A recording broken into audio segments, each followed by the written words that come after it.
B fit and be healthy ವಿಶೇಷ ಕಾರ್ಯಕ್ರಮಕ್ಕೆ ಸ್ವಾಗತ. ನಾನು ಚೈತ್ರ. ಒತ್ತಡದ ಜೀವನ, ಬದಲಾಗುತ್ತಿರುವ ಜೀವನ ಶೈಲಿ, ಜನರಿಗೆ ನೂರಾರು ಆರೋಗ್ಯದ ಸಮಸ್ಯೆ. ನೆಮ್ಮದಿಯಿಂದ ಜೀವನವನ್ನು ನಡೆಸಬೇಕು ಅಂದರೆ ಆರೋಗ್ಯ ಕೂಡ ಅಷ್ಟೇ ಇಂಪಾರ್ಟೆಂಟ್ ಆಗುತ್ತೆ. ವೀಕ್ಷಕರೇ, ಇವತ್ತು ಈ ಸ್ತನ ಕ್ಯಾನ್ಸರ್ ಅನ್ನುವಂಥದ್ದು ಕ್ಯಾನ್ಸರ್ನಲ್ಲೇ ಬರುವಂತಹ ಒಂದು ವಿಧದ ಕ್ಯಾನ್ಸರ್ ಅಂತ ನಾವು ಹೇಳ್ತೀವಿ. ನಮ್ಮ ದೇಹದ ಅಂಗಾಂಶಗಳಲ್ಲಿನ ಜೀವಕೋಶಗಳ ಒಂದು ಬೆಳವಣಿಗೆ ಅಂತ ಹೇಳ್ತೀವಿ, ಜೊತೆಗೆ ಗಡ್ಡೆಗಳಾಗ್ತಾ ಹೋಗುತ್ತೆ. ಅದಕ್ಕೆ ನಾವು ಸ್ತನ ಕ್ಯಾನ್ಸರ್ ಅಂತ ಹೇಳ್ತೀವಿ, ನಮ್ಮ ದೇಹದಲ್ಲಿ ಉತ್ಪತ್ತಿಯಾಗುವಂತಹ ಗಡ್ಡೆ. ಸೊ ಈ ಸ್ತನ ಕ್ಯಾನ್ಸರ್ ಯಾಕೆ ಬರುತ್ತೆ, ಹೇಗೆ ಬರುತ್ತೆ, ಜೊತೆಗೆ ಇದಕ್ಕೆ ಏನೆಲ್ಲ ಚಿಕಿತ್ಸೆಗಳಿದೆ ಅನ್ನೋದ್ರ ಬಗ್ಗೆ ಇವತ್ತು ನಮ್ಮ ಜೊತೆ ಮಾತಾಡಲಿಕ್ಕಿದ್ದಾರೆ ಸೆಲೆಬ್ರಿಟಿ ಫಿಟ್ನೆಸ್ ಹಾಗೂ ನ್ಯೂಟ್ರಿಷನ್ ಎಕ್ಸ್ಪರ್ಟ್ ಆದಂತಹ ವಿಶಾಲ್ ಸಂಜಯ್ ಶಿವಮ್ ಅವರು. ಸರ್, ಕಾರ್ಯಕ್ರಮಕ್ಕೆ ಸ್ವಾಗತ. ನಮಸ್ಕಾರ. ಓಕೆ, ನಾವು ಮಾತಾಡ್ತಾ ಇದ್ವಿ ಸರ್ ಈ ಕ್ಯಾನ್ಸರ್ ಬಗ್ಗೆ. ಈಗಾಗಲೇ ಸುಮಾರು ಕ್ಯಾನ್ಸರ್ಗಳ ಬಗ್ಗೆ ನಾವು ನೋಡಿದ್ವಿ. ಇದೊಂದು ಸ್ತನ ಕ್ಯಾನ್ಸರ್ ಅನ್ನುವಂಥದ್ದು ಮೋಸ್ಟ್ ಕಾಮನ್ ಆಗಿ ಎಲ್ಲರಲ್ಲೂ ಕೂಡ ಇವತ್ತು ಅಂದರೆ ಮಹಿಳೆಯರಲ್ಲಿ ಹೆಚ್ಚಾಗಿ ಕಂಡು ಬರ್ತಾ ಇರುವಂಥದ್ದು. ಈ ಸ್ತನ ಕ್ಯಾನ್ಸರ್ ಅಂದರೆ ಏನು ಸರ್? ನೋಡಿ, ಬೇಸಿಕಾಗಿ ಏನು ಅಂತಂದರೆ ಇದನ್ನ ಬ್ರೆಸ್ಟ್ ಕ್ಯಾನ್ಸರ್ ಅಂತ ಇಂಗ್ಲೀಷಲ್ಲಿ ಹೇಳ್ತಾರೆ. ಹೌದು. ಜನರಲ್ ಏನಾಗುತ್ತೆ ಅಂತಂದರೆ ನಮ್ಮ ಬ್ರೆಸ್ಟ್ ಟಿಶ್ಯೂ ಇರುತ್ತಲ್ಲ ಒಂದು ಫೀಮೇಲ್ದು, ಅದೊಂದು ಒನ್ ಆಫ್ ದಿ ಆರ್ಗನ್ ಅವ್ರದ್ದು. ಓಕೆ, ಅದರಲ್ಲಿ ಹಾಲು ಉತ್ಪಾದನೆ ಆಗುವಂಥ ಡಕ್ಟ್ಸ್ ಇರ್ಬೋದು ಅಥವಾ ಗ್ಲ್ಯಾಂಡ್ಸ್ ಇರ್ಬೋದು. ಯಾವಾಗ ಈ ಪರ್ಟಿಕ್ಯುಲರ್ ರೀಜನಲ್ಲಿ ಆ ಒಂದು ಡಕ್ಟಲ್ಲಿ, ಮಿಲ್ಕ್ ಪ್ರೊಡ್ಯೂಸಿಂಗ್ ಡಕ್ಟ್ ಅಂತ ಹೇಳ್ತಾರೆ, ಅಲ್ಲಿ ಸೆಲ್ಸ್, ನಮ್ಮ ದೇಹದಲ್ಲೆಲ್ಲ ಸೆಲ್ಸೇ ಕ್ರಿಯೆ ಮಾಡೋದು. ಓಕೆ, ಎಷ್ಟೊಂದು ಬಿಲಿಯನ್ಸ್ ಆಫ್ ಸೆಲ್ಸ್ ಇದೆ ನಮ್ಮ ದೇಹದಲ್ಲಿ. ಸೊ ಈ ಒಂದು ಪರ್ಟಿಕ್ಯುಲರ್ ರೀಜನ್, ಇವಾಗ ನಾವು ಬ್ರೆಸ್ಟ್ ಅಂತ ಏನು ಹೇಳ್ತೀರಿ, ಆ ರೀಜನಲ್ಲಿ ಮಿಲ್ಕ್ ಡಕ್ಟ್ ಪ್ರೊಡ್ಯೂಸ್ ಮಾಡುವಂಥ ರೀಜನಲ್ಲಿ ಸೆಲ್ಸ್ದು ಗ್ರೋತ್ ಔಟ್ ಆಫ್ ಕಂಟ್ರೋಲ್ ಆದರೆ, ಯಾವಾಗಲೂ ಅಷ್ಟೇ ಎಲ್ಲ ಕ್ಯಾನ್ಸರ್ಗೆ ಕಾರಣ ಸೆಲ್ ಔಟ್ ಆಫ್ ಕಂಟ್ರೋಲ್ ಆದರೆ ಮಾತ್ರ, ಅದ್ರದ್ದು ಗ್ರೋತ್ ಔಟ್ ಆಫ್ ಕಂಟ್ರೋಲ್ ಆದರೆ ಮಾತ್ರನೇ ಅದೇನಾಗುತ್ತೆ ಕ್ಯಾನ್ಸರಸ್ ಆಗಿ ಟ್ಯೂಮರ್ಸ್ ಆಗಿ ಕನ್ವರ್ಟ್ ಆಗುತ್ತೆ. ಸೊ ಬ್ರೆಸ್ಟ್ ಕ್ಯಾನ್ಸರಲ್ಲೂ ಅಷ್ಟೇ, ಯಾವಾಗ ಮಿಲ್ಕ್ ಡಕ್ಟ್ ಆ ರೀಜನಲ್ಲಿ ಇರುವಂಥ ಸೆಲ್ಸು ಔಟ್ ಆಫ್ ಕಂಟ್ರೋಲ್ ಆಗುತ್ತೆ, ಅದರದ್ದು ಗ್ರೋತ್ ಅದೇನಾಗುತ್ತೆ ಸ್ಲೋ ಆಗಿ ಕ್ಯಾನ್ಸರಸ್ ಆಗಿ ಟ್ಯೂಮರಸ್ ಆಗಿ ಕನ್ವರ್ಟ್ ಆಗುತ್ತೆ. ಇದಕ್ಕೆ ಬ್ರೆಸ್ಟ್ ಕ್ಯಾನ್ಸರ್ ಅಂತ ಹೇಳ್ತಾರೆ. ಎಲ್ಲೋ ಒಂದ್ ಕಡೆ ಗಡ್ಡೆಗಳ ರೀತಿ ಕಾಣಿಸ್ಕೊಳ್ಳುತ್ತೆ. ಅಲ್ಲಿಂದ you can say that okay, ಎಲ್ಲೋ ಒಂದ್ ಕಡೆ ಕ್ಯಾನ್ಸರಸ್ ಆಗಿದೆ ಅಂತಂದ್ಬಿಟ್ಟು ಡಿಸೈಡ್ ಆಗುತ್ತೆ. ಈಗ ಅದು ಯಾವ ರೀತಿ ನಾವು ಗೊತ್ತಾಗುತ್ತೆ ಅಂತ, ಯಾವ ಥರ ಸಿಂಪ್ಟಮ್ಸ್ ಎಲ್ಲ ಕಂಡು ಬರುತ್ತೆ ಈ ಸ್ತನ ಕ್ಯಾನ್ಸರ್ ಏನಾದರೂ ಬಂದರೆ ಅಂತ? ಮೋಸ್ಟ್ ಆಫ್ ದಿ ಟೈಮ್ಸ್ ಎಷ್ಟೊಂದು ಸಿಂಪ್ಟಮ್ಸ್ ಇದೆ. ಬೇಸಿಕ್ ಸಿಂಪ್ಟಮ್ಸ್ ಏನು ಅಂತಂದ್ರೆ ಲಂಪ್ಸ್ ಅಂತ ಹೇಳ್ತೀವಿ, ಚಿಕ್ಕ ಚಿಕ್ಕ ಗೆಡ್ಡೆ ಕಾಣಿಸ್ಕೊಳ್ಳುತ್ತೆ. ಇಲ್ಲ ಅಂತಂದ್ರೆ ನಮ್ಮ ಎಂಟೈರ್ ದೇಹದ್ದು ಮ್ಯಾಕ್ಸಿಮಮ್ ಲಿಂಫೆಟಿಕ್ ಸಿಸ್ಟಮ್ ಅಂತ ಹೇಳ್ತೀವಿ, ಅದು ಎಲ್ಲ ವೇಸ್ಟ್ ಅದು ಇದನ್ನೆಲ್ಲ ಎಕ್ಸ್ಕ್ರೀಟ್ ಮಾಡುವಂಥ ಸಿಸ್ಟಮ್ ಅದು ನಮ್ಮ ಆರ್ಮ್ ಪಿಟ್ಟಲ್ಲಿ ಜಾಸ್ತಿ ಇರುತ್ತೆ.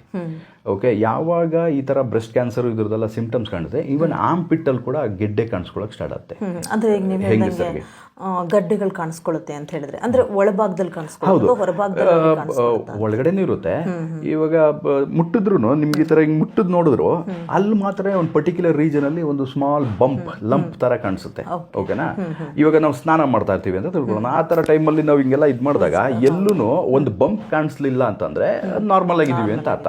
ಯಾವಾಗ ಅದೊಂದು ಸ್ಮಾಲ್ ಒಂದು ಬಂಪ್ ಕಾಣಿಸ್ಕೊಳ್ತು, ಒಂದು ಗೆಡ್ಡೆ ಕಾಣಿಸ್ಕೊಳ್ತು ಅಂದ್ರೆ ಅಲ್ಲಿ ಏನೋ ಒಂದು ಪ್ರವೃತ್ತಿ ಆಗಿದೆ, ಅಂದ್ರೆ ನಾರ್ಮಲ್ ಇಲ್ಲ ಅಂತ ಅರ್ಥ.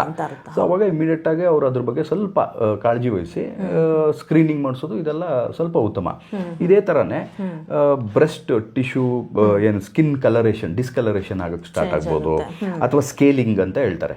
ಸ್ಕೇಲಿಂಗ್ ಅಂತಂದ್ರೆ ಸ್ವಲ್ಪ ಈಗ ಡ್ಯಾಂಡ್ರಫ್ ಬರುತ್ತಲ್ಲ, ಆ ತರ ಸ್ಕಿನ್ ಮೇಲೆ ಅದು ಸ್ಕೇಲ್ಸ್ ಹೊರಗಡೆ ಡ್ರೈ ಆಗಿ ಅದು ಹೊರಗಡೆ ಬರೋ ತರ ಆಗ್ಬೋದು.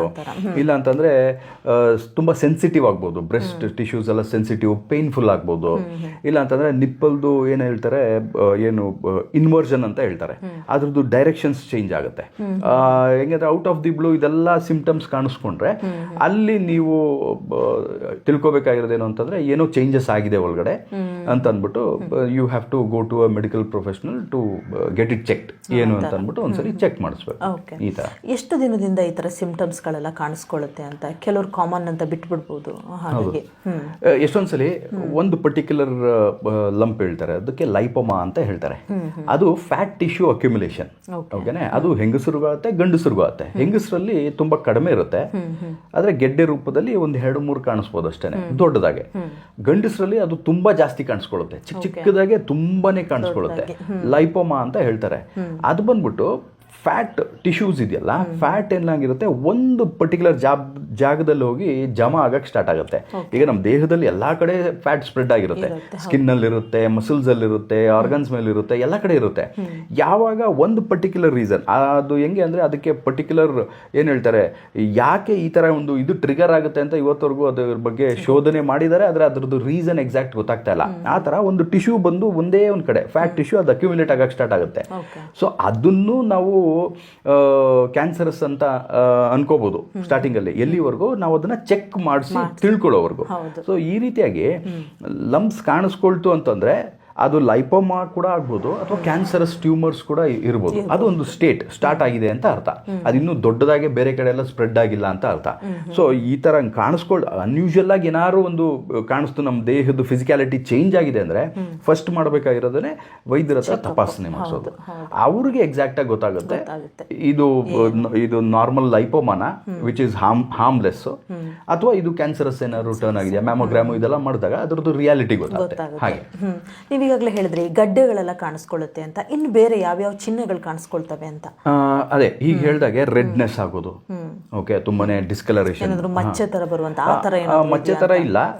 ನಾನು ಹೇಳಿದಾಗೆ ಬ್ರೆಸ್ಟ್ ಟಿಶ್ಯೂಸ್ ತುಂಬಾನೇ ಹೆಂಗೆ ಅಂದ್ರೆ ಪೇನ್ಫುಲ್ ಆಗಕ್ಕೆ ಸ್ಟಾರ್ಟ್ ಆಗುತ್ತೆ, ಟೆಂಡರ್ ಆಗಕ್ಕೆ ಸ್ಟಾರ್ಟ್ ಆಗುತ್ತೆ, ಆಮೇಲೆ ಇಚ್ಚಿಂಗ್ ಸ್ಟಾರ್ಟ್ ಆಗುತ್ತೆ, ಅನ್ನೆಸೆಸರಿ ಇಚ್ಚಿಂಗ್ ಆಗಕ್ಕೆ ಸ್ಟಾರ್ಟ್ ಆಗುತ್ತೆ, ಸ್ಕೇಲಿ ಅಂತ ಹೇಳಿದ್ನಲ್ಲ ಆ ತರ ಆಗಕ್ಕೆ ಸ್ಟಾರ್ಟ್ ಆಗುತ್ತೆ. ನಾರ್ಮಲ್ ಆಗಿ ಏನ್ ಇರ್ತಾರಲ್ಲ ಡೇ ಇನ್ ಡೇ ಲೈಫಲ್ಲಿ ಇವೆಲ್ಲ ಯಾವುದು ಕಾಣಿಸ್ಕೊಳ್ಳಲ್ಲ. ಔಟ್ ಆಫ್ ದಿ ಬ್ಲೂ ಇದೆಲ್ಲ ಎವ್ರಿ ಡೇ ನೀವು ಅದನ್ನ ಫೀಲ್ ಮಾಡ್ತಾ ಇದ್ದೀರಾ ಅಂದ್ರೆ then definitely there is something wrong ಅಂತ ಅರ್ಥ. ಸೊ ಅವಾಗ ನೀವು ಡಿಸೈಡ್ ಮಾಡ್ಬೋದು, ಓಕೆ ಈ ಥರದ್ದೆಲ್ಲ ಚೇಂಜಸ್ ಆಗ್ತಾ ಇದೆ day in day out basis ಅಲ್ಲಿ, ಸೊ ನಾನು ಇದ್ರ ಬಗ್ಗೆ ಸ್ವಲ್ಪ ಕಾಳಜಿ ವಹಿಸಿ I have to get it check ಅಂತ ಹೋದ್ರೆ ಅವ್ರಿಗೆ ಒಂದು ರೀತಿ ಒಳ್ಳೇದು. ಇದೆಲ್ಲ ಈಗ ನಮಗೆ ಇದ್ದಕ್ಕಿದ್ದಂಗೆ ಪೇನ್ ಬರುವಂತದ್ದು ಏನಾದ್ರು ಇರುತ್ತಾ, ಅಥವಾ ನಾವು ಮುಟ್ಟಿದಾಗ ಪೇನ್ ಬರುವಂತದ್ದು ಆ ಥರ ಏನಾದರೂ ಇರುತ್ತವ? ಹೌದು, ಒಂದೊಂದ್ಸಲಿ ಜಸ್ಟ್ ಫೀಲ್ ಮಾಡಿದಾಗ ಮಾತ್ರನೇ ಪೇನ್ ಆಗೋದು ಇದೆ. ಒಂದೊಂದ್ಸಲಿ ವಿತೌಟ್ ಫೀಲ್ ಮಾಡದೇ ಇದ್ರು ಥ್ರೂ ದಿ ಡೇ ನಾವು ಹಾಕೊಂಡಿರೋಂತ ಒಂದು ಕ್ಲೋತ್ಸ್ ಇರ್ಬೋದು, ಅದರಲ್ಲೂ ಪೇನ್ ಫೀಲ್ ಆಗಕ್ಕೆ ಸ್ಟಾರ್ಟ್ ಆಗುತ್ತೆ, ಅಂದ್ರೆ ಸೆನ್ಸಿಟಿವ್ ಆಗಕ್ಕೆ ಸ್ಟಾರ್ಟ್ ಆಗುತ್ತೆ ಅಂತ ಹೇಳಿದೆ ನಾನು.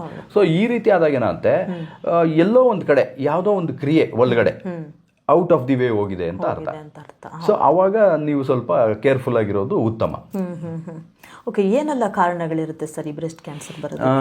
ಹಲವಾರು ಇದೆ ಮೇಡಮ್, ಎಷ್ಟೊಂದು ಕಾರಣ ಇದೆ. ಅದರಲ್ಲಿ ಫ್ಯೂ ರೀಸನ್ಸ್ ಹೇಳಬೇಕು ಅಂತಂದರೆ, ಒಂದು ಬಂದ್ಬಿಟ್ಟು ಏನು ಹೇಳ್ತಾರೆ ಲೈಫ್ ಸ್ಟೈಲ್ ಚೇಂಜಸ್ ಇಂದ ಇರ್ಬೋದು.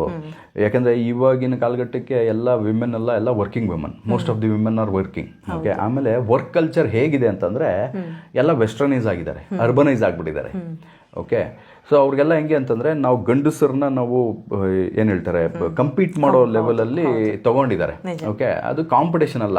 ಎಸ್, ಗಂಡಸು ಹೆಂಗಸರಿಗೂ ಇಬ್ಬರಿಗೂ ಸೇಮ್ ವ್ಯಾಲ್ಯೂ ಇದೆ ಎಲ್ಲ ರೀತಿಯಲ್ಲೂ. ಓಕೆ, ಸಾಂಸಾರಿಕ ಜೀವನ ಇರ್ಬೋದು ಅಥವಾ ಒಂದು ಉದ್ಯೋಗದ ಜೀವನ ಇರ್ಬೋದು, ಎಲ್ಲ ಸೋಷಿಯಲ್ ಎಲ್ಲ ಕಡೆನೂ ಅವ್ರಿಗೆ ಸೇಮ್ ಈಕ್ವಲ್ ವೈಟೇಜ್ ಇದೆ. ಆದರೆ ಎಲ್ಲ ಒಂದು ಕಡೆ ಇನ್ನೂ ಮೇಲ್ ಡಾಮಿನೆನ್ಸ್ ಅಂತ ತಿಳ್ಕೊಂಡು, ಓಕೆ, ಮೇಲ್ ವರ್ಲ್ಡ್ ಅಂತ ಹೇಳಿ ಫೀಮೇಲ್ಸ್ ಏನು ಮಾಡೋಕ್ಕೆ ಸ್ಟಾರ್ಟ್ ಮಾಡಿದ್ದಾರೆ ಅಂದರೆ, ನಾನು ಯಾಕೆ ಗಂಡಸ್ ಥರ ಇರಬಾರ್ದು, ನಾನು ಅಷ್ಟೇ ತಕ್ಕನಾಗೆ ನಾನು ಕೆಲಸ ಮಾಡ್ತಾ ಇದ್ದೀನಿ, ಶ್ರಮ ಪಡ್ತಾ ಇದ್ದೀನಿ, ಸಂಪಾದನೆ ಮಾಡ್ತಾ ಇದ್ದೀನಿ, ಸೊ ನಾನು ಅವ್ರಿಗೆ ಯಾವುದೇ ಥರದ್ರಲ್ಲೂ ಕಡಿಮೆ ಇಲ್ಲ ಅಂತ ಅಂದ್ಬಿಟ್ಟು ಎಷ್ಟೊಂದು MNCs ಈ ಥರ ದೊಡ್ಡ ದೊಡ್ಡ ಕಂಪನೀಸಲ್ಲಿ ನಾನು ನೋಡಿದ್ದೀನಿ. ಎಷ್ಟೊಂದು ಕ್ಲೈಂಟ್ಸ್ ಅಂಥವ್ರೆ ಬರೋದು, most of the people problem ಇಟ್ಕೊಂಡು ಎಲ್ಲರೂ ಸ್ಮೋಕ್ ಮಾಡೋಕ್ಕೆ ಸ್ಟಾರ್ಟ್ ಮಾಡಿದ್ದಾರೆ. ವಿಮೆನ್ ಎಸ್ಪೆಷಲಿ ಆ ಸ್ಮೋಕಿಂಗ್ ರೇಟು ವಿಮೆನಲ್ಲಿ ಡ್ರಾಸ್ಟಿಕ್ ಆಗಿ ಚೇಂಜ್ ಆಗಿದೆ. ಪ್ರಾಬಬ್ಲಿ ಅರೌಂಡ್ 10 years 15 years ಇಂದ ತುಂಬಾನೇ ಜಾಸ್ತಿ ಆಗಿದೆ. ಆಲ್ಕೋಹಾಲ್ ಕನ್ಸಂಪ್ಷನ್ ಅದು ತುಂಬ ಹೆಚ್ಚಿಗೆ ಆಗಿದೆ ಫೀಮೇಲ್ಸು. ಇವಾಗ ನೋಡಿ ಎಷ್ಟೊಂದು ಈಗ ಮುಂಚೆ ಎಲ್ಲ ಕ್ಲಬ್ಸ್ ಎಲ್ಲ ಇತ್ತು. ಓಕೆ, ಅಲ್ಲಿ ಬರೀ ಗಂಡಸರು ಮಾತ್ರ ಹೋಗ್ತಾ ಇದ್ರು, ತುಂಬಾ ಜಾಸ್ತಿ. ನಾನು ಮಾತಾಡೋದು ಒಂದು 20-25 ವರ್ಷದ ಮುಂಚೆ ಸಾಂಪ್ರದಾಯಿಕವಾಗಿತ್ತು ಅವಾಗೆಲ್ಲ. ಹೌದು, ಈಗ ನೋಡಿ ಕ್ಲಬ್ಸೇ ತುಂಬಾ ಹುಟ್ಕೊಂಡಿದೆ. ಓಕೆ, ಎಲ್ಲ ಸೋಷಿಯಲ್ ಕ್ಲಬ್ಸ್ ಅಲ್ಲಿ ಲಿಕ್ಕರ್ ಅಂತೂ ಡೆಫಿನೆಟ್ಲಿ ಇದ್ದೇ ಇರ್ತದೆ. ಓಕೆ, ಒಂದು ಬ್ರಿವರಿ ಅಂತ ಸ್ಟಾರ್ಟ್ ಮಾಡಿ ಒಂದು ಬಿಯರ್ ಇಂದ ಹಿಡಿದು ಎಲ್ಲ ತರದ ಹಾರ್ಡ್ ಲಿಕ್ಕರ್ಸು ಇರುತ್ತೆ ಅಲ್ಲಿ. ನೀವು ಇವತ್ತಿನ ಇದಕ್ಕೆ ಸಿಚುವೇಶನ್ ಅಲ್ಲಿ ನೀವು ವೀಕೆಂಡ್ಸ್ ಎಲ್ಲ ನೀವು ಹೊರಗಡೆ ಹೋಗಿ ಅಂತ ಕ್ಲಬ್ಸ್ನೆಲ್ಲ ಸುಮ್ಮನೆ ಒಂದು ರಿಸರ್ಚ್ ಪರ್ಪಸ್ಗೆ ಅಂತ ವಿಸಿಟ್ ಮಾಡಿದಾಗ್ಲೂ ನೀವು ಎಷ್ಟೊಂದು ಜನ ಯಂಗ್ ವಿಮೆನ್ನೇ ನೋಡೋದು. ಎಸ್ಪೆಷಲಿ 20s ಅಲ್ಲಿರೋರು, 30s ಅಲ್ಲಿರೋರು, ಓಕೆ, ಅರ್ಲಿ 40s ಅಲ್ಲಿರೋರು, ಇಂಥವ್ರನ್ನೇ ನೀವು ಜಾಸ್ತಿ ನೋಡ್ತೀರಾ ಅಲ್ಲಿ.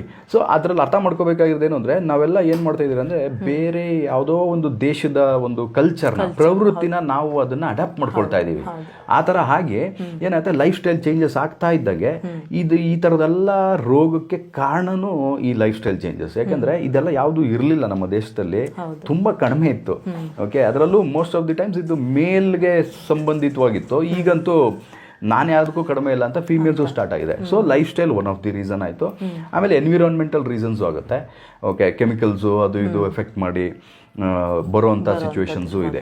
ಸೊ ಹಾಗಾಗಿ ಮ್ಯೂಟೇಷನ್ಸ್ ಕೂಡ, ಓಕೆ, ಒಂದೊಂದ್ಸರಿ ಜೆನೆಟಿಕ್ ಮ್ಯೂಟೇಷನ್ಸ್ ಆಗಿ ಅದು ಬ್ರೆಸ್ಟ್ ಕ್ಯಾನ್ಸರಸ್ ಆಗಿ ಟರ್ನ್ ಆಗೋದು ಸಾಧ್ಯತೆ ಇದೆ ಮೇಡಮ್.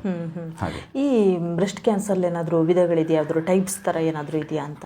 ಇದೆ ಮೇಡಮ್, ಹಲವಾರು ಇದೆ. ಅದರಲ್ಲಿ ಹೇಳಬೇಕು ಅಂದರೆ ಒಂದು ಪರ್ಟಿಕ್ಯುಲರ್ ಟೈಪ್ಸಲ್ಲಿ ಇನ್ವೇಸಿವ್ ಅಂತ ಹೇಳ್ತಾರೆ, ನಾನ್ ಇನ್ವೇಸಿವ್ ಅಂತ ಹೇಳ್ತಾರೆ. ಇನ್ವೇಸಿವ್ ಅಲ್ಲಿ ಏನು ಅಂತಂದರೆ ಜನರಲ್ಲಾಗಿ ಏನು ಹೇಳ್ತಾರೆ,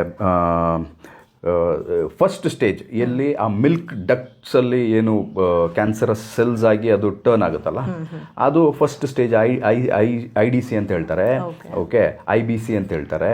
ಸೊ ಈ ಥರ ಸ್ಟೇಜ್ ಬೈ ಸ್ಟೇಜಲ್ಲಿ ಅದು ಫಸ್ಟ್ ಸ್ಟೇಜಲ್ಲಿ ಈ ಥರ ಕನ್ವರ್ಟ್ ಆಗಿ ಮಿಲ್ಕ್ ಡಕ್ಟಲ್ಲಿ ಮಾತ್ರನೇ ಅದು ಕ್ಯಾನ್ಸರಸ್ ಸೆಲ್ಸ್ ಆಗಿ ಅಲ್ಲಿಗೆ ಮಾತ್ರನೇ ಅದು ಕಂಟೈನ್ ಆಗಿರುತ್ತೆ. ನೆಕ್ಸ್ಟ್ ಸ್ಟೇಜಿಗೆ ಬಂದ್ಬಿಟ್ಟು ಮಿಲ್ಕ್ ಗ್ಲ್ಯಾಂಡ್ಸ್ ಇರುತ್ತಲ್ಲ, ಆ ಗ್ಲ್ಯಾಂಡ್ಸ್ ಅಲ್ಲಿ ಸ್ಪ್ರೆಡ್ ಆಗುತ್ತೆ. ಅದು ಸೆಕೆಂಡ್ ಸ್ಟೇಜಲ್ಲಿ, ಇನ್ವೇಸಿವ್ ಅಲ್ಲಿ ಅದು ಸೆಕೆಂಡ್ ಸ್ಟೇಜ್ ಸ್ಪ್ರೆಡ್ ಆಗಿರುತ್ತೆ. ಅಲ್ಲಿಂದ ಅದು ಬೇರೆ ಕಡೆ ಹರಡುವಂಥ ಒಂದು ಸಂಭಾವನೆಯೂ ಇರುತ್ತೆ. ಇನ್ನೊಂದು ಬಂದ್ಬಿಟ್ಟು ಇನ್ಫ್ಲಮೇಟರಿ ಬ್ರೆಸ್ಟ್ ಕ್ಯಾನ್ಸರ್ ಅಂತಾನು ಹೇಳ್ತಾರೆ. ಅದೇಗೆ ಅಂತಂದ್ರೆ ಇದು ರೇರು, ಆದರೆ ಕ್ರಮೇಣ ಅಗ್ರೆಸಿವ್. ಇದು ರೇರ್ ಟೈಪು, ಆದರೆ ಅಗ್ರೆಸಿವ್ ಆಗಿ ಇದು ಏನಾಗುತ್ತೆ, ಸ್ಪ್ರೆಡ್ ಆಗುತ್ತೆ. ಸೊ ಆ ಥರ ಎಷ್ಟೊಂದು ಥರ ಇದೆ. ಸೊ ನಾನ್ ಇನ್ವೇಸಿವ್ ಅಲ್ಲೂ ಅಷ್ಟೇ ಇದೇ ಥರನೇ ಸ್ಟೇಜ್ ಬೈ ಸ್ಟೇಜಸ್ ಇದೆ. ಸ್ಲೋ ಆಗಿಂದ ಹಿಡಿದು ನೆಕ್ಸ್ಟ್ ಲೆವೆಲ್ ಎಲ್ಲ ಬೇರೆ ಪಾರ್ಟ್ಸ್ಗೂ ಸ್ಪ್ರೆಡ್ ಆಗುವಂಥ ಕ್ಯಾನ್ಸರಸ್ ಇದೂ ಇದೆ ಮೇಡಮ್. ಹಾಗೆ ನಿಮ್ಮ ಹತ್ರ ಈ ಬ್ರೆಸ್ಟ್ ಕ್ಯಾನ್ಸರ್ ಯಾವ ರೀತಿ, ಎಷ್ಟು ಸಂಖ್ಯೆಯಲ್ಲಿ ಬರ್ತಾರೆ, ಮತ್ತು ಯಾವ ರೀತಿ ಒಂದು ಚಿಕಿತ್ಸೆಗಳಿರುತ್ತೆ ಅಂತ? ಮೇಡಮ್ ಏನಾಗುತ್ತೆ ಅಂದರೆ, ಒಂದು ಫಿಟ್ನೆಸ್ ಎಕ್ಸ್ಪರ್ಟ್ ಅಥವಾ ನ್ಯೂಟ್ರಿಷನ್ ಎಕ್ಸ್ಪರ್ಟ್ ಹತ್ರ ಈ ಥರ ಒಂದು ಕಾಯಿಲೆ ಇಟ್ಕೊಂಡು ಬರೋಂಥ ಒಂದು ಸಂಖ್ಯೆ ಏನಿದೆಯಲ್ಲ, ನೀವು ಹಾಸ್ಪಿಟ್ಲಲ್ಲಿ ನೋಡೋ ಅಷ್ಟು ನಮ್ಮ ಹತ್ರ ಇರಲ್ಲ. ಯಾಕೆ ಅಂತಂದ್ರೆ ಎಲ್ರಿಗೂ ಏನನ್ಸುತ್ತೆ ಅಂತ, ಫಸ್ಟ್ ಏನೋ ಕಾಯಿಲೆ ಬಂತು ಅಂದ್ರೆ ಅವ್ರದ್ದು ಫಸ್ಟ್ ಇಮಿಡಿಯೇಟ್ ರೆಸ್ಪಾನ್ಸ್ ಏನಿರುತ್ತೆ ಅಂದ್ರೆ ಡಾಕ್ಟರ್ ಹತ್ರ ಹೋಗ್ಬೇಕು ಅಂತ. ಒಂದ್ಸಲಿ ಡಾಕ್ಟರ್ ಹತ್ರ ಹೋದ್ಮೇಲೆ ಅವ್ರದ್ದೆಲ್ಲ ಸ್ಟೇಜಸ್ ಅದೆಲ್ಲ ಫುಲ್ ಎಲ್ಲ ಗೊತ್ತಾಗುತ್ತೆ ಅವ್ರಿಗೆ, ಏನ್ ಮಾಡಬೇಕು ಅದೆಲ್ಲ ಡಾಕ್ಟರ್ಸ್ ಅವರು ಗೈಡ್ ಮಾಡ್ತಾ ಹೋಗ್ತಾ ಇರ್ತಾರೆ. ಯಾವಾಗ ಅವರು ಡಾಕ್ಟರ್ಸ್ ಪರ್ಟಿಕ್ಯುಲರ್ಲಿ ನೀವು ಸ್ವಲ್ಪ ನಿಮ್ಮ ಆಹಾರದ ಮೇಲೆ ಗಮನ ಇಡಬೇಕು, ಸ್ವಲ್ಪ ಫಿಸಿಕಲ್ ಆಕ್ಟಿವಿಟಿ, ತುಂಬಾ ದಪ್ಪ ಇರೋರಿಗೆ ಫಾರ್ ಎಕ್ಸಾಂಪಲ್ ಸ್ವಲ್ಪ ವ್ಯಾಯಾಮ, ತೂಕ ಕಡಿಮೆ ಮಾಡ್ಕೊಳ್ಳೋದ್ರ ಮೇಲೆ ನೀವು ಗಮನ ಇಡಬೇಕು ಅಂತ ಹೇಳ್ತಾರಲ್ಲ, ಅಲ್ಲಿ ಅವರು ರಿಯಲೈಸ್ ಆಗ್ತಾರೆ, okay I need to do something about it. ಯಾವುದಾದ್ರೂ ಒಂದು ಒಳ್ಳೆ ಪ್ರೊಫೆಷನಲ್ ಹತ್ರ, ಈ ಥರ ನ್ಯೂಟ್ರಿಷನಿಸ್ಟು ಅಥವಾ ಫಿಟ್ನೆಸ್ ಎಕ್ಸ್ಪರ್ಟ್ಸ್ ಹತ್ರ, ಇವ್ರ ಹತ್ರ ಹೋಗಿ ನಾನು ಕನ್ಸಲ್ಟ್ ಮಾಡಿ ನಾನು I have to realign my life ಅಂತ ಅಂದ್ಬಿಟ್ಟು ಆವಾಗ ಬರ್ತಾರೆ. ಸೊ ಅಂಥವ್ರ ಸಂಖ್ಯೆ ಇವಾಗ ಜಾಸ್ತಿ ಆಗಿದೆ. ಯಾಕಂದ್ರೆ ನಾನು ಹೇಳ್ದಾಗೆ women are in all sectors. ಇವತ್ತು ಎಲ್ಲ ಥರ ಸೆಕ್ಟರ್ಸಲ್ಲೂ ವಿಮೆನ್ನ ನಾವು ನೋಡ್ತಾ ಇದ್ದೀವಿ ಇರೋದು. ಸೊ ಹಾಗಾಗಿ ಇವಾಗ ಮೋಸ್ಟ್ ಕಾಮನ್ ವಿಮೆನ್ಗೆ breast cancer. That's only because of the habits, ಅವ್ರ ಲೈಫ್ ಸ್ಟೈಲು, ಇದರಿಂದನೇ ಮೋಸ್ಟ್ ಆಫ್ ದಿ ಟೈಮ್ಸ್ ಅವ್ರಿಗೆ ಕಾರಣ ಆಗೋದು. ಸೊ ಹಾಗಾಗಿ ಇವಾಗ ಡಾಕ್ಟರ್ಸ್ ಕೂಡ ಮುಂಚೆ ತುಂಬ ಕಡಿಮೆ ಹೇಳೋರು, ಹೇಳಿದ್ರು ಚಿಕ್ಕದಾಗಿ ಹೇಳಿಬಿಟ್ಟಿರೋರು. ಒಂದು 20-30 ವರ್ಷಕ್ಕೆ ಮುಂಚೆ ಸ್ವಲ್ಪ ಆಹಾರದಲ್ಲಿ ನೋಡಿ ಇಂಥದ್ದೆಲ್ಲ ತಿನ್ಬೇಡಿ, ಇಂಥದ್ದು ಮಾತ್ರ ತಿನ್ನಿ ಅಂತ ಹೇಳಿಬಿಡ್ತಾ ಇದ್ರು ಹೊತ್ತು ಸ್ಪೆಸಿಫಿಕ್ ಆಗಿ ಹೇಳ್ತಾ ಇರಲ್ಲ. Okay, day in day out ಬೇಸಿಸಲ್ಲಿ ನೀವು ಯಾವ್ಯಾವ ಥರ ಫುಡ್ಸ್ ತಿನ್ನಬೇಕು, ಯಾವ ಫುಡ್ ಏನು ಕೆಲಸ ಮಾಡುತ್ತೆ ಒಳಗಡೆ, ನಿಮಗೆ ಹೇಗೆ ಹೆಲ್ಪ್ ಮಾಡುತ್ತೆ ನಾವು ಮಾಡೋ ಟ್ರೀಟ್ಮೆಂಟ್, ಅದ್ಯಾರು ಹೇಳೋದಿಲ್ಲ. ಜನರಲ್ ಆಗಿ ಹೇಳ್ತಾ ಇದ್ರು. ಪ್ಲಸ್ ಒಂದು ಸ್ವಲ್ಪ ತೂಕ ಕಡಿಮೆ ಮಾಡೋದಕ್ಕೆ ವಾಕಿಂಗ್ ಎಲ್ಲ ಮಾಡಿ ಇಷ್ಟು ಹೇಳ್ಬಿಟ್ಬಿಡೋರು. ಆದರೆ ಈಗ ಸ್ವಲ್ಪ ಡಾಕ್ಟರ್ಸು ಒಂದು ಸ್ಟೆಪ್ ಮೇಲೆ ಹೋಗಿದ್ದಾರೆ. ಅದರಲ್ಲಿ ಅವ್ರು ಹೇಳ್ತಾರೆ, ಈ ಥರ ನೀವು ಸ್ವಲ್ಪ ಫಿಸಿಕಲ್ ಆಕ್ಟಿವಿಟಿ ಇಲ್ಲೆಲ್ಲ ಇನ್ವಾಲ್ವ್ ಮಾಡಿ, ಎಲ್ಲರೂ ಹೋಗಿ ನೀವು ವ್ಯಾಯಾಮ ಶಾಲಕ್ಕೋ ಅಥವಾ ಜಿಮ್ಸಲ್ಲಿ ಸೇರ್ಕೊಳ್ಳಿ, ಸ್ವಲ್ಪ ತೂಕ ಆದಮೇಲೆ ಸ್ವಲ್ಪ ಗಮನ ಇಟ್ಟು ಅದನ್ನು ಕಡಿಮೆ ಮಾಡ್ಕೊಳ್ಳಿ, ಅವಾಗ ಇದು ಹೆಲ್ಪ್ ಮಾಡುತ್ತೆ ನಿಮಗೆ ಮೆಡಿಕೇಷನ್ನು. ಸೊ ನ್ಯೂಟ್ರಿಷನ್ ಬಗ್ಗೆನೂ ಸ್ವಲ್ಪ ಕೇರ್ ಮಾಡಿ ಅಂತ ಯಾವಾಗ ಆ ವರ್ಡ್ ಯೂಸ್ ಮಾಡ್ತಾರಲ್ಲ, ಆವಾಗ ಜಾಸ್ತಿ ಅವ್ರ ಮನಸ್ಸಲ್ಲಿ ಓಕೆ ನಾನು ಇದನ್ನು ಮೆಡಿಕೇಷನ್ ಜೊತೆ ಇದನ್ನು ಮೋಸ್ಟ್ ಇಂಪಾರ್ಟೆಂಟ್ ಅಂತ ಕನ್ಸಿಡರ್ ಮಾಡಿ ಅವರು ಬರೋಕ್ಕೆ ಸ್ಟಾರ್ಟ್ ಮಾಡಿದ್ದಾರೆ. ಸೊ ಹಾಗಾಗಿ as there is lot of flow. ನಾನು ಹೇಳ್ದಾಗೆ ನೋಡಿ, ಇಡೀ ಪ್ರಪಂಚದಲ್ಲಿ ಜಾಸ್ತಿ ಬ್ರೆಸ್ಟ್ ಕ್ಯಾನ್ಸರ್ ಕೇಸಸ್ ಕಾಣಿಸ್ಕೊಳ್ಳೋದು ಚೈನಾದಲ್ಲಿ ಫಸ್ಟ್. ಅದು ಬಿಟ್ಟರೆ ನೆಕ್ಸ್ಟ್ US ಅಲ್ಲಿ, ಥರ್ಡು ನಮ್ಮ ಇಂಡಿಯಾನೇ. ಸೊ ಆ ಥರ ಇರಬೇಕಾದ್ರೆ ನೋಡಿ, ಎಷ್ಟು ಮೋರ್ ದೆನ್ 200 ಕಂಟ್ರೀಸ್ ಇದೆ ಪ್ರಪಂಚದಲ್ಲಿ. ಅದರಲ್ಲಿ ನಮ್ದು 3ನೇ ಸ್ಥಾನದಲ್ಲಿದೆ ಅಂದರೆ ಇದಕ್ಕಿಂತ ಈ ವರ್ಸ್ಟ್ ಇನ್ಯಾವುದು ಇಲ್ಲ ಅಂತ ನಾನು ಹೇಳ್ತೀನಿ. ಯಾಕಂದ್ರೆ ಈ ಥರ ಒಂದು ಕಾಯಿಲೆಗೆ ನಾವು 3ನೇ ಸ್ಥಾನದಲ್ಲಿದ್ದೀವಿ, ಯಾವುದು ಅಚೀವ್ಮೆಂಟಲ್ಲಿ ಇಲ್ಲ ಅನ್ನೋ ಥರ ಆಯಿತು. ಸೊ ಹಾಗಾಗಿ ನಾನು ಎಲ್ರಿಗೂ ಹೇಳೋದೇನು ಅಂತಂದರೆ, ದಯವಿಟ್ಟು ಆರೋಗ್ಯದ ಮೇಲೆ ನೀವು ಗಮನ ಇಟ್ಟರೆ ನಿಮ್ಗೆ ಯಾವುದು ಕಾಯಿಲೆ ಬರೋದಿಲ್ಲ ಅಂತ ನಾನು ಹೇಳಲಿಕ್ಕೆ ಇಷ್ಟಪಡ್ತೀನಿ. ಇಂಡಿಯಾದಲ್ಲಿ ಎಷ್ಟು ಈ ಬ್ರೆಸ್ಟ್ ಕ್ಯಾನ್ಸರ್ ಸಂಖ್ಯೆ ಇದೆ ಅಂತ? ನೋಡಿ ಮೇಡಮ್, ನಾನು ಈಗ ಜಸ್ಟ್ ಮಾತಾಡ್ದಾಗಲೇ ಚೈನಾದಲ್ಲಿ ಆಲ್ಮೋಸ್ಟ್ 14.8% ಇದೆ. Okay, over all breast cancer cases. ಅದೇ ರೀತಿಯಲ್ಲಿ ನೀವು US ತೊಗೊಂಡ್ರೆ 2023, 24 ಅದೊಂದು ಸರ್ವೆಯಲ್ಲಿ ಏನು ಹೇಳುತ್ತೆ ಅಂದರೆ ಆಲ್ಮೋಸ್ಟ್ ಒಂದು 11.8% ಏನೋ ಇದೆ. ಓಕೆ, ಇಂಡಿಯಾದಲ್ಲಿ ಆಲ್ಮೋಸ್ಟ್ 9 to 10% ಇದೆ. ಸೊ ಅಂದರೆ ನಾವು ಹೇಳ್ಬೇಕು ಅಂದರೆ ನಮ್ಮ ಜನಸಂಖ್ಯೆ ಜಾಸ್ತಿ. ನೀವು ಹಂಗೆ ನೋಡೋಕೆ ಹೋದರೆ ಚೈನಾದು ಜಾಸ್ತಿ ಜನಸಂಖ್ಯೆ ಇದೆ, ನಮ್ಮ ದೇಶದ ಜಾಸ್ತಿ ಜನಸಂಖ್ಯೆ ಇದೆ. US ಕಡಿಮೆ ಇದೆ. ಅದರಲ್ಲೇ ಪರ್ಸೆಂಟೇಜ್ ವೈಸಲ್ಲಿ ಅವರು ನಮ್ಮ ದೇಶನ 3ನೇ ಸ್ಥಾನದಲ್ಲಿ ಇದೆ ಅಂತಂದರೆ ನೀವು ಯೋಚನೆ ಮಾಡಿ, ಇವ್ರಿಗೆ ಕಂಪೇರ್ ಮಾಡಿದ್ರೆ ನಮ್ಮ ದೇಶದಲ್ಲಿ ಎಷ್ಟು ಜನಕ್ಕೆ ಜಾಸ್ತಿ ಇದೆ ಅಂತ. ಸೊ ಆ ಲೆವೆಲಲ್ಲಿ ಯಾರು ನಂಬರ್ಸಲ್ಲಿ ಯಾರು ಯೋಚನೆ ಮಾಡಲ್ಲ. ನಾವು ಸುಮ್ಮನೆ ಸ್ಟೇಜಸಲ್ಲಿ ಯೋಚನೆ ಮಾಡ್ತೇವೆ. ಫಸ್ಟ್ ಸ್ಟೇಜಲ್ಲಿ ಚೈನಾ ಇದೆ, ಸೆಕೆಂಡ್ US ಇದೆ ಅಂತ ಅಂದ್ಬಿಟ್ಟು. ಆ್ಯಕ್ಚುಲಿ ಹೇಳ್ಬೇಕು, ಜನಸಂಖ್ಯೆ ನಮ್ಮಲ್ಲಿ ಜಾಸ್ತಿ ಇದೆ ನೋಡಿ. ಹೆಂಗಸರು ಗಂಡಸರು ಎಲ್ಲರದ್ದು ಜನಸಂಖ್ಯೆ ಜಾಸ್ತಿ ಇದೆ. ಸೊ ಆ ಥರ ನೋಡಿದ್ರೆ ಒಂದು ರೀತಿಯಲ್ಲಿ ನಾನು ಹೇಳಬೇಕು ಅಂತ ನಮ್ಮ ದೇಶ ತುಂಬ ಫಾಸ್ಟಾಗಿ ಗ್ರೋ ಆಗ್ತಾ ಇದೆ ಆ ಒಂದು. ಹೌದು ಮೇಡಮ್. ನೀವು ಹೇಳಿದ್ರೆ ಈಗ ಮಹಿಳೆಯರಲ್ಲಿ ಜಾಸ್ತಿ ಹೆಚ್ಚಾಗಿ ಕಂಡು ಬರ್ತಾ ಇರುವಂಥದ್ದು ಯಾಕೆ ಲೇಡೀಸಲ್ಲಿ ಅಂತ ಜಾಸ್ತಿ ಬರುತ್ತೆ ಬ್ರೆಸ್ಟ್ ಕ್ಯಾನ್ಸರ್ ಅಂತ?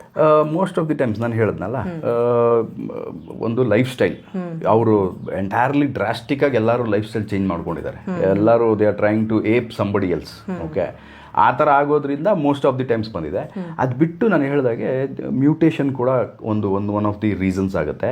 ಒಳಗಡೆ ಮ್ಯೂಟೇಟ್ ಆಗಿ ಜೆನೆಟಿಕ್ ಮ್ಯೂಟೇಷನ್ ಆಗಿ ಅದು ಅವ್ರಿಗೆ ಬಂದಿರೋ ಕಾರಣ ಇರ್ತದೆ.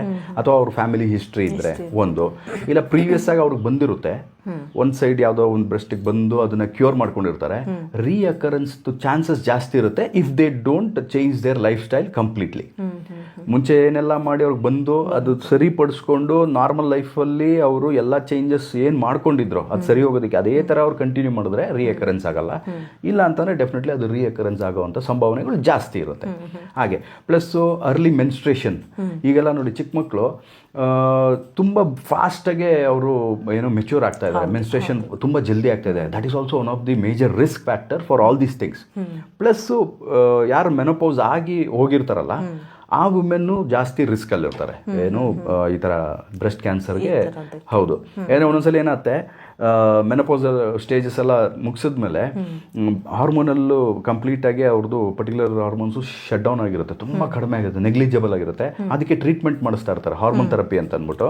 ಆ ಹಾರ್ಮೋನ್ ಥೆರಪಿಯಲ್ಲಿ ಪರ್ಟಿಕ್ಯುಲರ್ ಆಗಿ ಈಸ್ಟ್ರೋಜನ್ ಮತ್ತು ಪ್ರೊಜೆಸ್ಟ್ರಾನ್ದು ಇದು ಮಾಡ್ತಾ ಇರ್ತಾರೆ, ಆ ಹಾರ್ಮೋನ್ಸ್ದು ಥೆರಪಿ ಮಾಡ್ತಾ ಇರ್ತಾರೆ. ಅದರಿಂದನೂ ಒನ್ ಆಫ್ ದಿ ರೀಸನ್ಸ್ ಹೇಳ್ಬೋದು ನಾವು ಬ್ರೆಸ್ಟ್ ಕ್ಯಾನ್ಸರ್ ಬರೋದಕ್ಕೆ ಕಾರಣ ಅಂತ ಹೇಳೋದು. ಈ ಬ್ರೆಸ್ಟ್ ಕ್ಯಾನ್ಸರ್ ಫಸ್ಟ್ ಸ್ಟಾರ್ಟ್ ಆಗಿದ್ದು ಯಾವ ದೇಶದಲ್ಲಿ ಅಂತ? ಮೇಡಮ್, ಇದ್ರದ್ದು ಬಗ್ಗೆ ಫಸ್ಟು ಇಡೀ ಭೂಮಿ ಮೇಲೆ ಫಸ್ಟ್ ಅದ್ರ ಬಗ್ಗೆ ಲಿಖಿತವಾಗಿ ಕಾಣಿಸ್ಕೊಂಡಿರೋದು ಈಜಿಪ್ಟ್. ಆಲ್ಮೋಸ್ಟ್ 1600 BCಯಲ್ಲಿ, ಅಂದರೆ 3000 ವರ್ಷದ ಹಿಂದೆ ಈಜಿಪ್ಟು ಮತ್ತು ಗ್ರೀಸಲ್ಲಿ ಇದ್ರ ಬಗ್ಗೆ ಲೇಖನ ಇದೆ. ಅವರ ಪುಸ್ತಕದಲ್ಲಿ ಇದ್ರ ಬಗ್ಗೆ ವಿಚಾರ ಬರೆದಿದ್ದಾರೆ. ಈ ಥರ ಒಂದು ಸ್ತನದ ಒಂದು ಕಡೆ ಯಾವುದೋ ಕಡೆ ಗೆಡ್ಡೆ ಆಗಿರೋದು, ಅದು ಯಾವ ಥರ ಅದು ಸ್ಪ್ರೆಡ್ ಆಗ್ತದೆ, ಅದ್ರ ಬಗ್ಗೆ ವಿಶ್ಲೇಷಣೆ ಆವಾಗ ಬರೆದಿರೋದು ಇದೆ. ಸೊ ಹಂಗೆ ನೋಡೋಕೆ ಹೋದರೆ ನಾವು ಆಲ್ಮೋಸ್ಟ್ ನೀವು ಸುಮ್ಮನೆ ಇದು ಮಾಡರ್ನ್ ವರ್ಲ್ಡ್ಗೆ 3000 years ಬ್ಯಾಕ್ ಅಂತ ಹೇಳ್ಬೋದು. ಏನ್ಷಿಯಂಟ್ ಟೈಮಲ್ಲಿ ಇದ್ರೂ ಇರ್ಬೋದು, ನಮ್ಮ ಇದರಲ್ಲಿ ಬರೆದಿರ್ಬೋದು. ಆದರೆ ಅಷ್ಟು ಸಂಕ್ಷಿಪ್ತವಾಗಿ ಇವತ್ತು ಎಲ್ಲರೂ ಮಾತಾಡೋದೇನು ಅಂತಂದರೆ, ಈ ಏನ್ಷಿಯಂಟ್ ಅಂದ ತಕ್ಷಣ ಈಜಿಪ್ಟು ಮತ್ತು ಇಂಥದ್ನೇ, ಯಾಕಂದರೆ ಅವ್ರದ್ದೇ ಜಾಸ್ತಿ ಏನು ಲಿಖಿತದಲ್ಲಿ ಬರೆದು ಕಾಣಿಸ್ಕೊಳ್ತಾ ಇರೋದು ಅವ್ರದ್ದೇ ಜಾಸ್ತಿ. ಸೊ ಹಂಗಾಗಿ ಫಸ್ಟ್ ಟೈಮ್ ಕಾಣಿಸ್ಕೊಂಡಿರೋದು ಅವರ ಒಂದು ಪುಸ್ತಕದಲ್ಲಿ ಇದ್ರದ್ದು ಬಗ್ಗೆ ಒಂದು ವಿಚಾರ ಕಾಣಿಸ್ಕೊಂಡಿರೋದು ಮೇಡಮ್. ಅಷ್ಟು ಹಿಂದೆಯಿಂದ ಇದು ಒಂದು ಇದೆ ಅಂತ. 1800s ಆ್ಯಕ್ಚುಲಿ ಅದ್ರ ಬಗ್ಗೆ ಇನ್ನೂ ಜಾಸ್ತಿ ಏನೋ ಮೆಡಿಕಲ್ ಡಾಕ್ಟರ್ಸ್ ಏನಿದ್ದಾರೆ ಆ ಫೀಲ್ಡಲ್ಲಿ ಇರೋರು ಅದ್ರ ಬಗ್ಗೆ ಜಾಸ್ತಿ ಶೋಧನೆ ಮಾಡಿ ಅದ್ರ ಬಗ್ಗೆ ತಿಳ್ಕೊಳ್ಳೋದಕ್ಕೆ 1800s ಆದಮೇಲಿಂದ ಸ್ವಲ್ಪ ಜಾಸ್ತಿ ಆಯಿತು. ಓಕೆ, ಈ ಸ್ತನ ಕ್ಯಾನ್ಸರ್ ಆರಂಭಿಕ ಹಂತದಲ್ಲೇ ಗೊತ್ತಾಗುತ್ತಾ ಅಥವಾ ಸ್ಟೇಜ್ ಹಿಂಗೆ ಆದ್ಮೇಲೆ ಗೊತ್ತಾಗುತ್ತಾ ಅನ್ನುವಂಥದ್ದು ಏನಾದರೂ ಇದೆಯಾ? ನೋಡಿ madam, most of the times ನಾನು ಹೇಳ್ದಲ್ಲ, ಫಸ್ಟ್ ಸಿಂಪ್ಟಮ್ಸ್ ಕಾಣಿಸ್ಕೊಳ್ಳೋದೇ ಇರ್ರೆಗ್ಯುಲಾರಿಟೀಸ್ ಇನ್ ದಿ ಫಿಸಿಕ್ಯಾಲಿಟಿ. ಅದು ಒಂದು ಚಿಕ್ಕ ಒಂದು ಗೆಡ್ಡೆ ಇರ್ಬೋದು, ಯಾಕಂದರೆ ಸೆಲ್ಫ್ ಎಕ್ಸಾಮಿನಿಂಗ್ ಅಂತ ಇದೆ. ಓಕೆ, ಎಲ್ಲ ಫೀಮೇಲ್ಸು ಮಾಡಬೇಕಾದ ಅಂತ ಒಂದು ಪ್ರವೃತ್ತಿ ಇದು. ಓಕೆ, ನಾವು ಜನರಲ್ ಇವಾಗ ನಮ್ಮ ಹತ್ರ ಯಾರೆಲ್ಲ ಬರ್ತಾರಲ್ಲ ಅವ್ರಿಗೂ ಜನರಲ್ ಆಗಿ ಬಂದವ್ರಿಗೂ ನಾವು ಸಜೆಸ್ಟ್ ಮಾಡ್ತೀವಿ. ಯಾಕಂದರೆ ಇದ್ರದ್ದು ಬ್ರೆಸ್ಟ್ ಕ್ಯಾನ್ಸರ್ದು ಜಾಸ್ತಿ ಆಗ್ತಾ ಇರೋದ್ರಿಂದ ಒಂದು ಅವ್ರಿಗೆ ಒಂದು ತಿಳುವಳಿಕೆ ಮಾತು ಅಂತ ಈ ಥರ ಎಲ್ಲ ಇರುತ್ತೆ. ನೀವು ಸೆಲ್ಫ್ ಎಕ್ಸಾಮಿನೇಷನ್, ನೀವು ಇವಾಗ ಎಲ್ಲ ಕಡೆ ಒಂದ್ಸಲಿ ಮುಟ್ಟು ನೋಡ್ಕೊಳ್ಳೋದು, ಎಲ್ಲೂ ನಮಗೆ ಯಾವುದೇ ಥರದ್ದು ಗೆಡ್ಡೆ ಇಲ್ವಾ ಇದೆಯಾ, ಅಥವಾ ಆಂಪಿಟಲ್ಲಿ ಕಂಕ್ಳಲ್ಲಿ ಏನಾದ್ರೂ ಗೆಡ್ಡೆ ಬೆಳೀತಾ ಇದೆಯಾ, ಅಲ್ಲೇನಾದ್ರು ಪೇಯ್ನ್ ಆಗ್ತಾ ಇದೆಯಾ, ಅಥವಾ ನಿಮಗೆ ಸ್ತನಗಳು ಸೆನ್ಸಿಟಿವ್ ಆಗಕ್ಕೆ ಸ್ಟಾರ್ಟ್ ಆಗಿದೆಯಾ, ಇರಿಟೇಟ್ ಆಗಕ್ಕೆ ಸ್ಟಾರ್ಟ್ ಆಗಿದೆಯಾ out of the blue. Okay, ಅದು ಡ್ರೆಸ್ ಮಟೀರಿಯಲ್ ಇಂದನೂ ಆಗ್ಬೋದು ಒಂದೊಂದ್ಸಲಿ ಇರಿಟೇಷನ್ಸು, ಇಲ್ಲ ಜನರಲ್ ಆಗಿ ಅವ್ರು ಹಾಕೊಳ್ಳೋ ಕ್ಲೋತ್ಸ್ ಹಾಕೊಳ್ತಾರೆ ಅಂದ್ರೂ ಇರಿಟೇಷನ್ಸ್ ಆಗಕ್ಕೆ ಸ್ಟಾರ್ಟ್ ಆಗಿರುತ್ತೆ. ಸೊ ಇಂಥದ್ದು ಮತ್ತೆ ಡಿಸ್ಕಲರೇಷನ್ಸ್ ಏನಾದ್ರು ಆಗಿದೆಯಾ ಸ್ವಲ್ಪ ಅಬ್ಸರ್ವ್ ಮಾಡಿ. ಓಕೆ, ಆಮೇಲೆ ಈ ನಾನು ಹೇಳ್ದನಲ್ಲ ಡ್ರೈ ಸ್ಕಿನ್ ಆದ್ರೆ ಹೇಗೆ ಅದೆಲ್ಲ ಸಿಪ್ಪೆ ಬರೋ ಥರ ಆಯ್ತಲ್ಲ, ಆ ಥರ ಸ್ಕೇಲಿಂಗ್ ಅಂತ ಹೇಳ್ತಾರೆ, ಆ ಥರ ಏನಾರು ಆಗಿದೆಯಾ ಸ್ವಲ್ಪ ಅಬ್ಸರ್ವ್ ಮಾಡ್ತಾ ಇರಿ. ಈ ಥರ ಎಲ್ಲ ಆಯಿತು ಅಂದರೆ ಇದು one of the first symptoms ನಿಮಗೆ ಅದು ಬ್ರೆಸ್ಟ್ ಕ್ಯಾನ್ಸರ್ ಆಗೋ ಸಂಭಾವನೆಗಳು ಅಂತ ಹೇಳ್ತಾ ಇದೆ. ಸೊ ಅದಾಗ್ತಾ ಇದ್ದಾಗೆ ನೀವು ಇಮಿಡಿಯೇಟಾಗಿ ನಿಮ್ಮ ಯಾರು ಡಾಕ್ಟರ್ಸ್ ಇರ್ತಾರೋ ದಯವಿಟ್ಟು ಅಲ್ಲೋ ಕನ್ಸಲ್ಟ್ ಮಾಡಿ ಅಂತ ಅವ್ರಿಗೆ ಒಂದು ವಿಚಾರ ಹೇಳಿ ತಿಳಿಸ್ವಿ.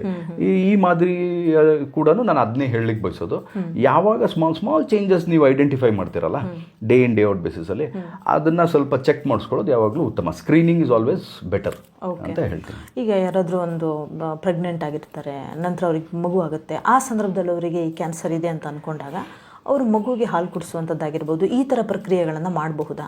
ಮಾಡ್ಬೋದು ಮೇಡಮ್. ಆ ಥರ ಪ್ರಕ್ರಿಯೆಯಿಂದ ಯಾವುದೇ ಥರದ್ದು ಹೆಂಗಂದ್ರೆ ತಾಯಿಯಿಂದ ಮಗುಗೆ ಅದು ಹರಡುತ್ತೆ ಇಲ್ಲ, ಆ ಥರ ಏನೂ ಆಗೋದಿಲ್ಲ.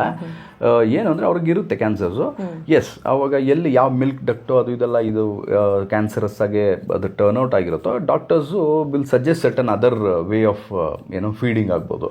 ಓಕೆ, ಒಂದು ರಿಸ್ಕ್ ಅವಾಯ್ಡ್ ಮಾಡೋದಕ್ಕೆ probably they might suggest, okay ನೀವು ಬೇರೆ ಫೀಡಿಂಗ್ ಮೆಥಡ್ಸ್ನ ನೀವು ಅಡಾಪ್ಟ್ ಮಾಡ್ಕೊಳ್ಳಿ ಅಂತ. ಅದು ಬಿಟ್ಟು ಯಾವುದೇ ಥರದ್ದು ಇನ್ ರಿಯಾಲಿಟಿ ಹಂಗೆ ಡೈರೆಕ್ಟಾಗಿ ಅದು ಎಷ್ಟೊಂದು ತಾಯಿಂದಿರಿಗೆ ಗೊತ್ತೇ ಇರಲ್ಲ, ಅವ್ರು ಫೀಡ್ ಮಾಡ್ಕೊಂಡೇ ಹೋಗಿರ್ತಾರೆ. ಓಕೆ, ಫೀಡ್ ಮಾಡ್ಕೊಂಡು ಹೋಗಿ ಅವ್ರಿಗೆ ಆಮೇಲೆ ನಂತರವಾಗಿ ಗೊತ್ತಾಗಿರುತ್ತೆ ಅವ್ರಿಗೆ ಕ್ಯಾನ್ಸರ್ ಇದೆ ಅಂತ. ಸೊ ಆ ಥರ ನೋಡಿದಾಗ ಮಕ್ಳಿಗೆ ಬಂದಿರಲ್ಲ. ಸೊ ಹಾಗಾಗಿ ಇದು ಒಂದು ರಿಯಾಲಿಟಿ ಅಲ್ಲ, ಅದರಿಂದ ಬರುತ್ತೆ ಅನ್ನೋದು ಯಾವುದೇ ಥರದ್ದು ರಿಯಾಲಿಟಿ ಇಲ್ಲ. ಎಸ್, ಏನು ಅಂತಂದರೆ ತಾಯಿ ಎಷ್ಟು ಡ್ಯೂರೇಷನ್ ಹಾಲು ಕುಡಿಸೋವಂಥ ಒಂದು ಡ್ಯೂರೇಷನ್ ಹೆಚ್ಚಾಗುತ್ತೋ ಅಷ್ಟು ಅವ್ರಿಗೆ ರಿಸ್ಕ್ ಕಡಿಮೆ ಆಗುತ್ತೆ. ಯಾಕೆಂದರೆ ಮಿಲ್ಕ್ ಪ್ರೊಡಕ್ಷನ್ನು ಒಂದು ಮಗು ಹುಟ್ಟಿದ ಮೇಲೆ ಅದೊಂದು ನೇಚರ್ ಕ್ರಿಯೆ ಅದು ಆಗುತ್ತೆ. ನಾವು ಅದನ್ನು ಅಬ್ರಪ್ಟಾಗಿ ಸ್ಟಾಪ್ ಮಾಡಬಾರ್ದು ಆ ಕ್ರಿಯೆನ.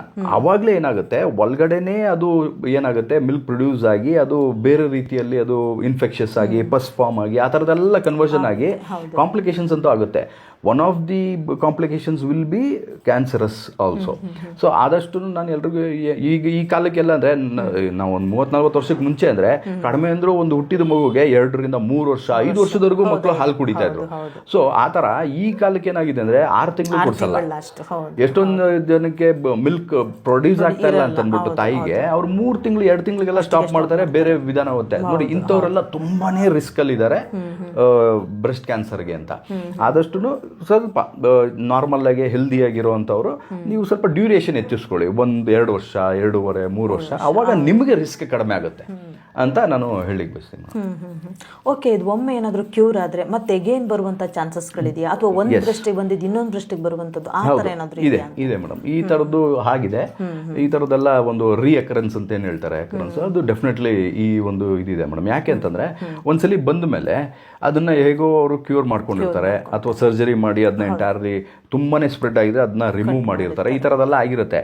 ಎಲ್ಲಿವರೆಗೂ ಇವರು ಅವರ ಒಂದು ಏನು ಹೇಳ್ತಾರೆ ದಿನಚರಿ ಆಗ್ಬೋದು, ಆಹಾರ ಪದ್ಧತಿ ಆಗ್ಬೋದು, ಮತ್ತು ಫಿಸಿಕಲ್ ಆ್ಯಕ್ಟಿವಿಟಿ ಇದೆಲ್ಲದನ್ನು ಇವರು ಚೇಂಜ್ ಮಾಡ್ಕೊಳ್ಳಲ್ವೋ ಅಲ್ಲಿವರೆಗೂ ಇವರು ಯಾವಾಗಲೂ ರೀಅಕರೆನ್ಸ್ ರಿಸ್ಕಲ್ಲಿ ಇದ್ದೇ ಇರ್ತಾರೆ. ಯಾವಾಗ ಇದನ್ನೆಲ್ಲ ಚೇಂಜ್ ಮಾಡ್ಕೊಳ್ತಾರಲ್ಲ ಆವಾಗ you can expect this is not going to come back ಅಂತ. ಜಿನೆಟಿಕ್ ಮ್ಯೂಟೇಷನ್ ಬಗ್ಗೆ ಮಾತಾಡೋದಲ್ಲ, that you can't help. Okay, ಇದೆಲ್ಲ ಇದ್ದು ಕೂಡ ಅದು ಜೆನೆಟಿಕ್ ಮ್ಯೂಟೇಷನ್ ಆಗಿ ಅದು ಕ್ಯಾನ್ಸರಸ್ ಆಗುವಂಥ ಸಂಭಾವನೆಗಳು ಡೆಫಿನೆಟ್ಲಿ ಇದೆ. ಎಸ್, ಬಟ್ ಇನ್ ಜನರಲ್ ಆಗಿ ಹೇಳಬೇಕು ಅಂದರೆ ಒಂದ್ಸಲಿ ಬಂದು ಇವ್ರು ಫುಲ್ ಕಂಪ್ಲೀಟಾಗಿ ಗುಣಮುಖ ಆಗಿ ಎಲ್ಲ ಥರದ್ದು ಇವ್ರ ಲೈಫ್ದು ಈವೆಂಟ್ಸ್ ಎಲ್ಲ ಚೇಂಜ್ ಮಾಡಿಕೊಂಡು ಒಳ್ಳೆ ಹೆಲ್ದಿ ಲೈಫ್ ಸ್ಟೈಲ್ನ ಪ್ರಯಾರಿಟೈಸ್ ಮಾಡಿ ಅದರ ದಾರಿಯಲ್ಲಿ ಹೋದರೆ ಡೆಫಿನೆಟ್ಲಿ ಅದು ರೀಅಕರ್ ಆಗೋದಿಲ್ಲ ಮೇಡಮ್. ಇಲ್ಲ ಅಂತಾನೆ there is always a risk of recurrence. Okay, ಈ ಕ್ಯಾನ್ಸರ್ ಬರಲೇಬಾರ್ದು ಅಂದರೆ ಏನೆಲ್ಲ ಮುನ್ನೆಚ್ಚರಿಕೆ ವಹಿಸಬೇಕಾಗುತ್ತೆ? ಫಸ್ಟ್ ಥಿಂಗ್ ನಾನು ಹೇಳಿದಾಗೆ ನಮ್ಮ ಒಂದು ಆರೋಗ್ಯನ ಪ್ರಯಾರಿಟೈಸ್ ಮಾಡಬೇಕು. ಅದಕ್ಕೆ ಏನೆಲ್ಲ ಮಾಡಬೇಕು ಅದನ್ನು ನಾವು ಫಸ್ಟು ಅದಕ್ಕೆ ಪ್ಲ್ಯಾನ್ ಮಾಡಬೇಕು. ಫಸ್ಟ್ ಥಿಂಗು ನಮ್ಮ ಆಹಾರ ಯಾವುದೇ ಥರದ್ದು ಪ್ರೊಸೆಸ್ಡ್ ಫುಡ್ಡಿಂದ ಹಿಡಿದು ಇನ್ಫ್ಲಮೇಟ್ರಿ ಫುಡ್ಸಿಂದ ಹಿಡಿದು ಆಮೇಲೆ ತುಂಬ ಆಯಿಲಿ ಫುಡ್ಡಿಂದ ಹಿಡಿದು ತುಂಬ ಸ್ಪೈಸಿ ಫುಡ್ಡಿಂದ ಹಿಡಿದು ಮತ್ತು ಸಾಲ್ಟಿ ಫುಡ್ಡಿಂದ ಹಿಡಿದು ಈ ಥರದ್ದೆಲ್ಲ ದೇಹಕ್ಕೆ ಯಾವುದು ತೊಂದರೆ ಕೊಡುತ್ತೋ ಅದೆಲ್ಲ ರುಚಿಯಾಗೇ ಇರುತ್ತೆ. ಹೌದು, ಯಾವಾಗಲೂ ದೇಹಕ್ಕೆ ನಷ್ಟ ಕೊಡುವಂಥ ಆಹಾರ ಯಾವಾಗೂ ತುಂಬ ರುಚಿಯಾಗಿರುತ್ತೆ. ನಾವು ನಾಲ್ಗೆಗೆ ಗುಲಾಮರಾಗದೆ ಅದನ್ನು ಸ್ವಲ್ಪ ಅವಾಯ್ಡ್ ಮಾಡಿ, ಲಿಮಿಟ್ ಮಾಡಿ. ನೀವು ಕಂಪ್ಲೀಟಾಗಿ ನೀವು ಬಿಡ್ಲಿಕ್ಕೆ ಆಗಲಿಲ್ಲ ಅಂದ್ರೂ ಅಟ್ಲೀಸ್ಟ್ ಲಿಮಿಟ್ ಮಾಡಿ. ಲೈಕ್ ಫಾರ್ ಎಕ್ಸಾಂಪಲ್ ಆಲ್ಕೋಹಾಲ್, ಎಷ್ಟೊಂದು ಜನಕ್ಕೆ ಅಡಿಕ್ಟ್ ಆಗಿಬಿಟ್ಟಿರ್ತಾರೆ, ಅದಕ್ಕೆ ಸ್ಮೋಕಿಂಗ್ ಅಡಿಕ್ಟ್ ಆಗಿರ್ತಾರೆ.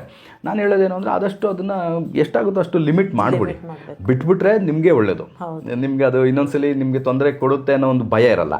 ಆದರೆ ನೀವು ಬಿಡಲಿಲ್ಲ ಅಂತಂದರೆ ಅಟ್ಲೀಸ್ಟ್ ಲಿಮಿಟ್ ಮಾಡಿ ನಿಮ್ಮ ದಿನಚರಿಯನ್ನು ಸರಿ ಮಾಡಿಕೊಂಡು ಒಂದು ಫಿಸಿಕಲ್ ಆ್ಯಕ್ಟಿವಿಟಿನೂ ಇನ್ವಾಲ್ವ್ ಮಾಡಿಕೊಂಡು ಈ ಥರ ಒಂದು ಲೈಫ್ ಚೇಂಜಸ್ ಮಾಡಿಕೊಂಡ್ರೆ ಡೆಫಿನೆಟ್ಲಿ ನಿಮಗೆ ಯಾವುದೇ ಥರದ್ದು ತೊಂದರೆ ಅಂತೂ ಬರೋದಕ್ಕೆ ಚಾನ್ಸ್ ಇಲ್ಲ ಮೇಡಮ್. ಹಾಗೆ. ಓಕೆ ಸರ್, ಈಗಾಗಲೇ ಸುಮಾರು ವಿಚಾರಗಳನ್ನು ಹೇಳಿದ್ರಿ. ಸ್ತನ ಕ್ಯಾನ್ಸರ್ ಯಾಕೆ ಬರುತ್ತೆ, ಜೊತೆಗೆ ಮಹಿಳೆಯರಲ್ಲಿ ಹೆಚ್ಚಾಗಿ ಇದು ಕಂಡುಬರ್ತಿರುವಂಥದ್ದು, ಮಹಿಳೆಯರೆಲ್ಲ ಯಾವ ರೀತಿ ಮುನ್ನೆಚ್ಚರಿಕೆ ಕ್ರಮವನ್ನು ವಹಿಸಬೇಕಾಗುತ್ತೆ, ನಿಮ್ಮ ಹತ್ರ ಬಂದರೆ ನೀವು ಯಾವ ರೀತಿ ಟ್ರೀಟ್ ಮಾಡ್ತೀರಾ ಅನ್ನೋದ್ರ ಬಗ್ಗೆ ಹೇಳಿದ್ರಿ. ಧನ್ಯವಾದಗಳು. Thank you madam. ಎಸ್ ವೀಕ್ಷಕರು, ಈಗಾಗಲೇ ನೀವು ನೋಡಿದ್ರಿ, ಈ ಸ್ತನ ಕ್ಯಾನ್ಸರ್ ಅನ್ನುವಂಥದ್ದು ಇವತ್ತು ಹೆಚ್ಚಾಗಿ ಮಹಿಳೆಯರಲ್ಲೇ ಜಾಸ್ತಿ ಕಂಡು ಬರ್ತಾ ಇರುವಂಥದ್ದು. ಇವತ್ತಿನ ಲೈಫ್ ಸ್ಟೈಲ್ ಆಗಿರ್ಬೋದು, ನಮ್ಮ ಜೀವನ ಶೈಲಿನೇ ಇದಕ್ಕೆಲ್ಲ ಮುಖ್ಯವಾದಂತಹ ಕಾರಣ ಆಗ್ತಾ ಇರುವಂಥದ್ದು. ಆದರೆ ನಮ್ಮ ಲೈಫ್ ಸ್ಟೈಲನ್ನು ನಾವಿವತ್ತು ಚೇಂಜ್ ಮಾಡಿಕೊಂಡ್ರೆ ಉತ್ತಮವಾದಂತಹ ಜೀವನವನ್ನು ನಾವು ಸಾಗಿಸಲಿಕ್ಕೆ ಸಾಧ್ಯ ಆಗುತ್ತೆ ಅನ್ನೋದ್ರ ಬಗ್ಗೆ ಇವತ್ತು ವಿಶಾಲ್ ಸಂಜಯ್ ಶಿವಮ್ ಅವರು ನಿಮಗೆ ಸಾಕಷ್ಟು ವಿಚಾರವನ್ನು ತಿಳಿಸ್ಕೊಟ್ಟಿದ್ದಾರೆ. ಹಾಗೆ ಮುಂದಿನ ದಿನಗಳಲ್ಲಿ ಬೇರೆ ಬೇರೆ ರೀತಿಯ ಕ್ಯಾನ್ಸರ್ಗಳಿದೆ, ಆ ಕ್ಯಾನ್ಸರ್ನ ಬಗ್ಗೆ ನಿಮ್ಗೆ ಅವರು ತಿಳಿಸ್ಕೊಡ್ತಾರೆ. ಧನ್ಯವಾದಗಳು.